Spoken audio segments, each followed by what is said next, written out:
Hello दोस्तों, आज की कहानी का नाम है रजत का डरावना अनुभव। एक सुनसान रात, पूरा शहर जब नींद से अपने रिश्ते को मजबूत कर रहा था, लेकिन घर पर रजत फिलहाल अभी भी जगा हुआ था। मोबाइल की स्क्रीन पर टकटकी लगाए अपने दोहरे चरित्र का प्रदर्शन कर रहा था। एक चरित्र में वह अपनी सोच उजागर कर रहा था, जिसमें धन हो और उसके इर्द गिर्द लड़कियों का जमावड़ा हो। दूसरी ओर वह डिम्पल से बात कर रहा होता। डिम्पल उसके गर्लफ्रेंड का नाम था। यह उसकी 12वीं महिला थी। वह हर एक लड़की के साथ 3-4 महीने का ही वक्त बिताता था। डिम्पल बेहद अमीर परिवार से ताल्लुकात रखती थी। बाकी लड़कियों की हुबहू रजत ने डिम्पल को भी झूठ के पर्दे में ढक रखा था। उसने डिम्पल के समक्ष अपने माता पिता की वह छवि प्रस्तुत की वो जो उन्होंने कभी निभाई नहीं थी। कहते हैं ना कि किसी की छवि को धूमिल करना बेहद आसान है, बल्कि उसका नाम बनाना कठिन।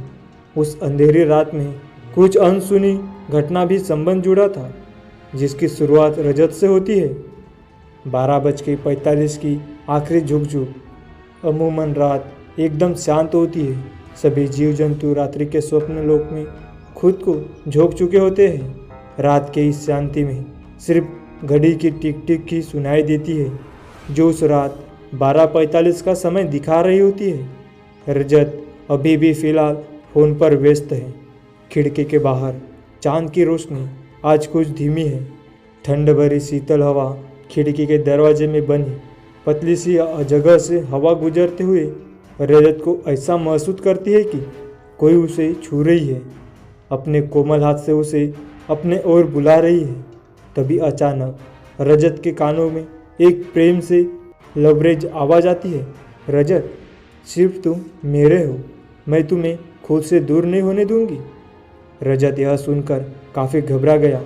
उसने डर के मारे अपना फ़ोन बेड पर रखा और खिड़की की तरफ भागा, लेकिन खिड़की से कोई नहीं दिखा। वह जैसे ही खिड़की फिर से बंद कर वापस बेड की तरफ मुड़ा, चांद की रोशनी में एक परछाई उसका सामना हुआ। उस परछाई का एक हाथ उसके गर्दन को दबोचा और उसे फर्श पर जोरों से पटक कर फर्श की धूल पर लाकर डाल देती है।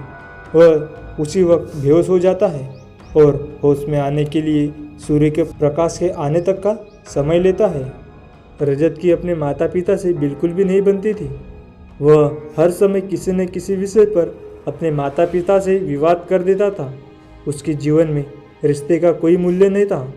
वह अपने माता पिता को मात्र एक एटीएम मशीन समझता, जिसके वह धन का इस्तेमाल कर सके। अगली सुबह भी यही हुआ। उसने होश में आने के बाद अपने साथ हुए पिछली रात की घटना को स्मरण करने लगा, जिससे उसके माथे पर चिन्हित रेखा के साथ पंखा चलने के बावजूद पसीने से भीगा हुआ था। रजत उसी अवस्था में घबरा कर अपने पापा के पास पहुंचा है। वह इतना घबराया हुआ था कि उसे मुख से उसके शब्द भी अच्छे से नहीं निकल पा रहे थे। वह अपने पिता से वह बात बताना चाहता है, लेकिन कुछ कह नहीं पाता। उसके पापा उसको गुस्से में देखते हैं और कहते हैं कि कुछ बोलेगा या हमेशा की तरह कुछ समझाने आया है। रजत के चेहरे के भाव अब डर की जगह गुस्से में बदल गई और उसी स्थिति में अपने पापा को ही सुना दिया और गुस्से में वह घर से निकलकर अपने कॉलेज में पहुंचा, जहां उसका इंतजार उसका दोस्त और डिम्पल कर रही थी। उन दोनों को उसे अपने साथ हुई घटना को बताया। उसके दोस्त ने कहा, तेरा वहम होगा भाई, कोई लड़की तेरे को कैसे उठा सकती है, वह भी सिर्फ एक साथ में। यह बात कहते ही रजत का दोस्त और डिम्पल जोर से डरा के मारने लगे। यहाँ मेरे जीवन की लगी हुई है और तुम इतने बेशरम हो हंस रहे हो। रजत दबी समी आवाज़ में कहता है, अरे तू इतना क्यों डर रहा है, सब ठीक हो ना। रजत के दोस्त ने उसे सांत्वना देते हुए कहा, लेकिन रजत ने अपने मन में यह ठान लिया था कि वह अब अपने घर नहीं रुकने वाला, सब छोड़कर कहीं दूर चला जाएगा। रजत का यह फैसला सुनकर उसका दोस्त उसे रुकने की सलाह देता है और कहता है कि रजत को अपने परिवार को अकेले छोड़ने की ख्वाहिश नहीं रखनी चाहिए। लेकिन वह ठान चुका था कि उसे अपने परिवार से कोई मतलब नहीं है। वह यह सोचता था उसके परिवार उससे प्रेम भाव नहीं रखते। इस पर डिम्पल कहती है कि अगर तुमने नक्की कर ही लिया है तो आज रात को तुम मेरे साथ मेरे शहर लखनऊ चलना, वहाँ अपनी नई जिंदगी शुरू करना। रजत को डिम्पल का सुझाव राज आ जाता है। रजत ने डिम्पल के कहने पर घर से अपना बैग को सही तरह से पैक कर चंडीगढ़ रेलवे स्टेशन पर पहुंच जाता है। डिम्पल ने उसे प्लेटफॉर्म नंबर 4 पर आने को कहती है। रजत 10 बजे चुप कर अपने गृह से प्रस्थान करता है। उसे बाहर जाने में अजीब लगता है। रजत का यह रात बाकी रात से अलग होती है। मौसम में सर्द हवा की मौजूदगी जैसे ही समय का वही यह रात के 12:45 बजे पहुंचती है। प्लेटफॉर्म पर एक ट्रेन की एंट्री होती है। रजत पूरा घबराहट से भरा होता है। डिम्पल अभी तक रेलवे स्टेशन नहीं पहुंचती है। स्टेशन भी पूरी तरीके से किसी शमशान घाट का रूप धारण कर चुका होता है। रजत को कुछ समझ नहीं आ रहा होता है। डिम्पल का इंतजार करते हुए उसने इधर उधर हर दिशा में अपने चस्सू को दौड़ाया, लेकिन डिम्पल कहीं नहीं दिखी। तभी फिर से एक ध्वनि रजत के कानों में गूंजती है। रजत, मेरा इंतजार कर रहे हो? यही आवाज़ थी जिसे रजत ने अपने रूम से सुनी थी, जिसमें भी वही भाव की दस्तक थी। फिर वह आवाज़ एक भयंकर हंसी के वस्त्र पहन लेती है। रजत अपना होश खो चुका होता है। तभी वो आवाज़ ट्रेन का दरवाज़ा खोल उसके सामने आती है। यह कोई अन्य नहीं बल्कि डिम्पल होती है। रजत डिम्पल को देख लंबी सांस लेता है। वह जल्द से उसका हाथ थामे ट्रेन पर बैठ जाता है, लेकिन ट्रेन के भीतर का दृश्य देख वह घबराहट की अवस्था में पहुंच जाता है। ट्रेन में कोई भी अन्य नहीं होता।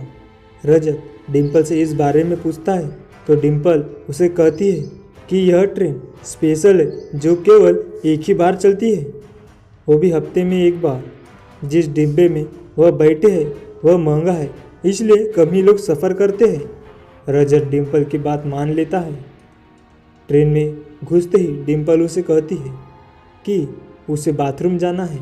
रजत जैसे जैसे अपने सीट पर जा रहा होता है उसे कुछ जाने अनजाने कई लोगों की बातें सुनाई देती है, जिससे वह भी अवगत होता है। उसे वही आवाज़ पहले भी सुनाई हुई थी। उसे लगता है वह काफ़ी थक गया है, इसलिए खाली ट्रेन में से आवाज़ आ रही है। वह अपनी सीट पर बैठने के लिए पहुंचता है तो वह एक लड़की घूंघट में ओढ़े जोर से आंसू बह रही होती है। रजत उस लड़की से पूछता है कि वह क्यों रो रही है, तो जवाब मिलता है कि उस लड़की का किसी ने रेप किया है और उसका आरोपी बाथरूम में हो गया है। रजत उस लड़की को चेहरा दिखाने के लिए कहता है ताकि वह महरम पट्टी लगा सके। जैसे ही लड़की घूंघट ऊपर करती है उसका चेहरा देख रजत चकित रह जाता है। वो अपना बैग जो का तो रख बाथरूम में तरफ भागता है और ज़ोर ज़ोर से डिम्पल को पुकारता है। डिम्पल तो नहीं होती, लेकिन उसका बाथरूम में इंतजार वह लड़की कर रही होती है। वह अपना होश बुरी तरह से खो चुका होता है। उस लड़की से जान बचाने के लिए वह ट्रेन से कूद जाता है। इसी में उसकी जान चली जाती है। आखिर में उसका फ़ोन, जो डर के मारे वह ट्रेन में सीट पर भूल जाता है, उस पर एक मैसेज आया होता है जिस पर लिखा होता है, सॉरी जान, मैं तुम्हें बताना भूल गई। मेरा अपने शहर जाने का प्रोग्राम कैंसिल हो गया था।